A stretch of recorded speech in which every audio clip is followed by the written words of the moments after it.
گاہ ہے۔ آپ رک گئے، دریائے فرات کے بالکل پاس میں خیمے لگائے گئے۔ حر بن یزید، شام کا وقت ہوتا ہے، امام علی مقام نے جب اذان دی اور نماز کی تیاری کی، اس سے پوچھا تم اپنی الگ جماعت بناؤ گے یا ہمارے ساتھ نماز پڑھو گے؟ حر بن یزید نے کہا اگر حسین ابن علی امامت کر رہے ہوں تو مجھے امامت کا حق کیسے ہے؟ میں آپ کے پیچھے نماز پڑھوں۔ نماز ان کے پیچھے پڑھا۔ لشکر لے کر کے آیا ہے مخالفت میں، گرفتار کرنے کے لیے آیا ہے، اور نماز انہی کے پیچھے پڑھ رہا ہے۔ امام علی مقام کے پیچھے نماز ادا کیا۔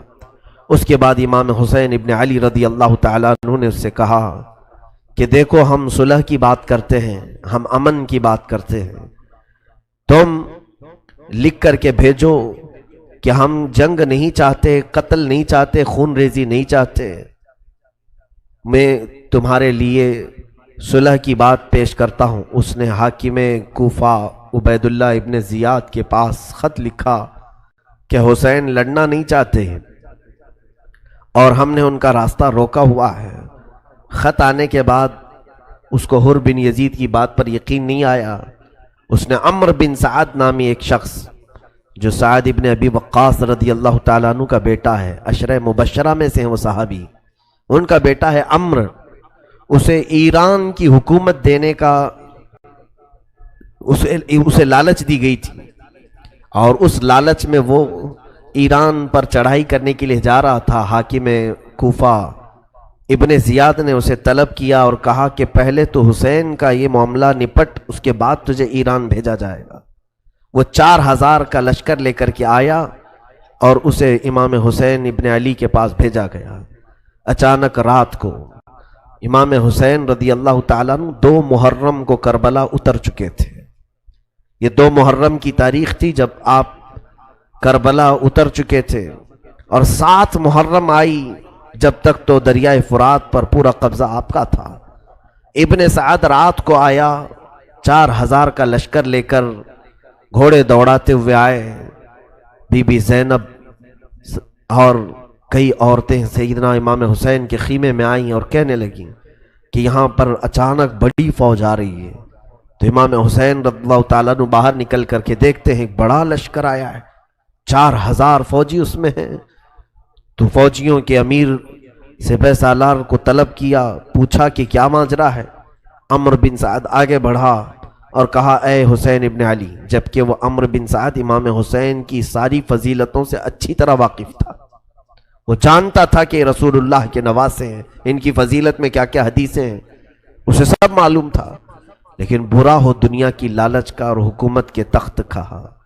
ایران کی کرسی نے اسے بیوقوف بنا دیا، پاگل بنا دیا تھا، اور اس نے آ کر کے کہا اے حسین، آپ نے خروج کیا ہے خلیفہ برحق کے خلاف، ہم آپ کو گرفتار کر کے لے جائیں گے، یا تو آپ یزید کی بیعت کو قبول کر لیں یا ہمارے ساتھ جنگ کرنے پر تیار ہو جائیں۔ امام حسین رضی اللہ تعالیٰ عنہ نے اسے بھی سمجھایا، رات کو بلایا، دوسرا دن تھا 8ویں محرم، بلایا اور میٹنگ کی، سارے لشکریوں کو الگ کر کے تنہا اس کے ساتھ بات کی۔ کہا میں 3 تمہیں آپشن دیتا ہوں، اختیارات دیتا ہوں، اس میں کوئی ایک چیز پسند کر لو۔ کہا ہاں بتائیے۔ امام حسین رضی اللہ تعالیٰ عنہ نے کہا پہلی چیز یہ ہے کہ میں جہاں سے آیا ہوں مجھے وہاں واپس بھیج دو، میں مدینے سے آیا تھا یا مکہ سے آیا تھا، مجھے وہیں واپس بھیج دو۔ دوسری بات یہ ہے کہ یا تو پھر مجھے ملک شام جانے دو، یزید کے پاس جا کر میں خود اپنا معاملہ طے کروں گا، جیسے میرے بڑے بھائی امام حسن رضی اللہ تعالیٰ عنہ نے امیر معاویہ سے معاملہ طے کیا تھا، میں خود جا کر کے بات کر لوں گا، ہمارے جو بھی معاملات ہیں۔ تیسری بات یہ ہے اگر تم مجھے واپس مدینہ بھی نہیں جانے دینا چاہتے، ملک شام بھی نہیں جانے دینا چاہتے، تو یا تو پھر مجھے کسی دریا کے کنارے ساحل پر بھیج دو، میں اپنی عمر کی بقیہ زندگی کے ایام وہیں پر کاٹ لوں گا اپنے خاندان والوں کے ساتھ۔ میں صرف یہ چاہتا ہوں کہ ہمارے خون سے تمہارے ہاتھ رنگین نہ ہو، قیامت کے دن تمہیں اس خون کے عوض دوزخ میں نہ ڈالا جائے۔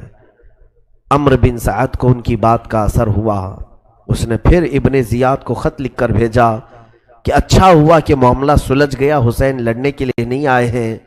انہوں نے یہ 3 آپشن دیے ہیں۔ عبید اللہ بن زیاد کوفہ کا جو گورنر تھا، اس کے دربار میں کئی لوگ بیٹھے تھے، اس نے مشورہ کیا۔ وہاں پر ایک شخص شمر ذل جوشن بیٹھا ہوا تھا۔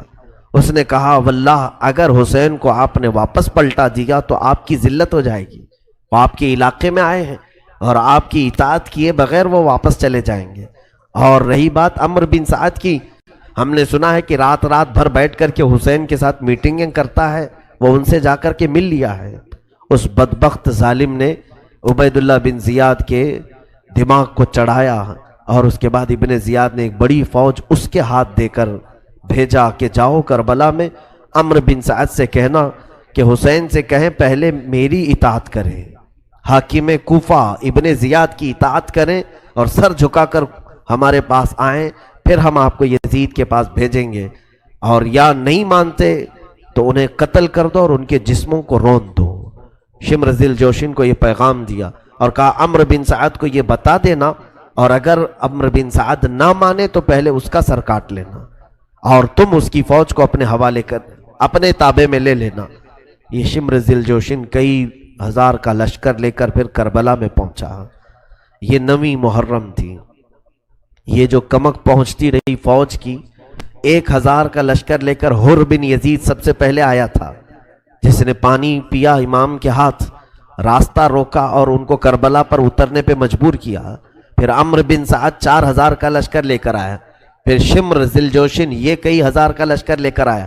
کل ملا کر یہ فوجیں آتی رہیں 22,000 لوگ ہو گئے، اور ادھر قافلہ امام حسین میں کل ملا کر کے 82 لوگ تھے، 82 لوگ تھے۔ اگر تعداد کے اعتبار سے دیکھا جائے تو 100 گنا سے بھی زیادہ تعداد ان لوگوں کی تھی۔ مد مقابل میں جو لوگ تھے اس سے بڑھ کر کے بھی ان لوگوں نے فوج جمع کی۔ پھر شمر ذل جوشن آ کر عمرو بن سعد سے کہتا ہے یہ دیکھو حاکم بصرہ حاکم کوفہ ابن زیاد کا خط ہے، انہوں نے کہا ہے کہ تم حسین کے ساتھ مقاتلہ کرو، جنگ کرو، ان کے جسموں کو رون ڈالو، یا تو پھر وہ ابن زیاد کی اطاعت کریں اور سر جھکا کر کوفہ میں داخل ہوں، یا تو پھر تو اپنی فوج میرے حوالے کر دے، میں یہ معاملہ نپٹ لوں گا۔ عمرو بن سعد نے اس کو گالی بھی دی، کہا کہ معاملہ سب سلجھ گیا تھا، تو کمبخت نے شاید بھڑکایا ہے، لیکن فوج میں تیرے حوالے نہیں کروں گا، میں بھی حسین کے ساتھ لڑوں گا۔ اس نے پہلے صلح کی بات کی تھی، لیکن جب اس نے دیکھا کہ حکومت میرے ہاتھ سے نکل جائے گی ایران کی جو انعام میں ملنے والی تھی، اس نے کہا کہ نہیں، میں فوج حوالے نہیں کروں گا، میں خود یہ معاملہ سر کروں گا، اس مہم کو میں ہی پورا نپٹاؤں گا۔ اس کے بعد یہ شمر ذل جوشن جو بدبخت ازلی بدبخت تھا، خبیث اور ملعون شخص تھا، اس نے لوگوں میں بھڑکانا شروع کیا امام حسین کے خلاف۔ یہ 9 محرم الحرام کا دن پورا اسی طرح گہما گہمی میں گزرا۔ حضرت امام حسین رضی اللہ تعالیٰ عنہ کے ساتھ انہوں نے جو سب سے پہلا معاملہ کیا، عمرو بن سعد نے آتے ہی حکم دیا کہ امام حسین کے خیمے دریائے فرات کے پاس سے اکھاڑ دیے جائیں۔ 7ویں محرم کو ہی حسین ابن علی کے خیمے اکھاڑ دیے گئے، جبکہ حضرت عباس جو امام حسین کے بھائی تھے، سگے بھائی ہیں، عباس علمبردار، اس قافلے میں جو شریک ہیں، مختصر سا اگر میں ان کا اجمالی تذکرہ کروں تو یوں سمجھ لیں سیدنا امام علی مقام حسین رضی اللہ تعالیٰ عنہ ہیں اس قافلے میں، آپ کے 3 صاحبزادے ہیں، علی اکبر، علی اوسط، امام زین العابدین، علی اصغر، چھوٹے سے بچے، اور امام علی مقام کی 2 بیویاں ساتھ میں ہیں، بی بی شہر بانو اور حضرت علی اصغر کی ماں ام لیلہ، اور ان کے علاوہ حضرت امام حسن رضی اللہ تعالیٰ عنہ کے صاحبزادوں میں 3 یا 5 صاحبزادے تھے۔ حضرت علی کرم اللہ وجہہ الکریم کے 5 بیٹے اور تھے جو دوسری آپ کی زوجہ محترمہ سے تھے۔ امام مسلم بن عقیل کے 3 شہزادے اور تھے، 2 تو کوفہ میں شہید ہو گئے تھے۔ اس طرح سے امام حسین کے گھر کے ہی 52 افراد اس میں تھے، صرف خاندان اہل بیت کے 52 لوگ تھے، باقی ساتھیوں میں، محبت کرنے والوں میں 20 لوگ اور شامل ہو گئے تھے۔ اس میں سے کیسے شامل ہوئے وہ بھی الگ الگ ان کے اپنے واقعات ہیں۔ امام حسین رضی اللہ تعالیٰ عنہ کے ساتھ زہیر بن قین شامل ہوا، جو کہ اہل بیت سے اس کو کوئی تعلق نہیں تھا، لیکن امام حسین نے ایک بار کیا بلایا، وہ حج کر کے واپس آ رہا تھا، اس نے ساری چیزیں ترک کر دی، اپنی بیوی کو طلاق بھی دیا راستے میں، اور کہا میں حسین ابن علی کے ساتھ جا رہا ہوں، ساری چیزیں قربان کر کے وہ ساتھ میں چل پڑا زہیر بن قین۔ اب ہوا یہ کہ 7ویں محرم کو ان کے خیمے اکھاڑ کر دوسری جانب لگوا دیے گئے، کہا کہ فرات کے قریب ایک بھی خیمہ نہیں ہونا چاہیے حسین کا، خیمے بدل دیے گئے۔ فرات پر یزیدی لشکر کا پورا قبضہ ہو گیا، دریائے فرات جس کے پانی آج بھی موجیں مارتا ہے اور بڑا میٹھا پانی، پوری دنیا میں مشہور یہ نہر ہے، نہر فرات، اس کا پانی بند کر دیا گیا۔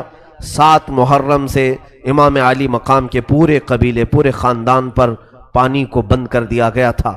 7 محرم، 8 محرم، 9 محرم، 10واں محرم بھی آ رہی ہے۔ 10ویں محرم کی شب تھی، یعنی جو کل رات جو گزری ہے، یہ عاشورہ کی شب ہے۔ امام علی مقام نے اپنے پورے خاندان والوں کو جمع کیا، پورے لوگوں کو جمع کیا اور ایک فصیح و بلیغ خطبہ دیا۔ اس میں یہ فرمایا، اے بنی ہاشم، اے رسول اللہ کے گھر والوں، آج حسین بن علی کو اس مقام تک پہنچنا پڑا کہ ہر جگہ میرے سر کے اطراف تلواریں اور نیزے لہرا رہے ہیں، میرے نانا کی امت ہی میرے خلاف تیر تان کر بیٹھی ہے، لہٰذا میں یہ چاہتا ہوں کہ تم جہاں جہاں سے آئے ہو اپنے گھروں کو واپس چلے جاؤ، تم اپنے اپنے گھروں پر چلے جاؤ اور دین کی خدمت کرنا، عبادت خداوندی میں مصروف رہنا، مجھے میرے حال پر چھوڑ دو۔ جب اہل بیت میں آپ نے یہ تقریر کی، اللہ اکبر، سب کے جسموں پر رونگٹے کھڑے ہو گئے۔ اس میں جو بھی وفادار اہل بیت تھے ایک ایک کھڑے ہونے لگے۔ حبیب ابن مظاہر، ایک امام علی مقام کے خاص غلام، یعنی 7 ہو لیے تھے قافلے میں، مسلم بن اوسجہ اسدی، یہ بھی قافلہ امام میں شریک ہو گئے تھے، یہ کھڑے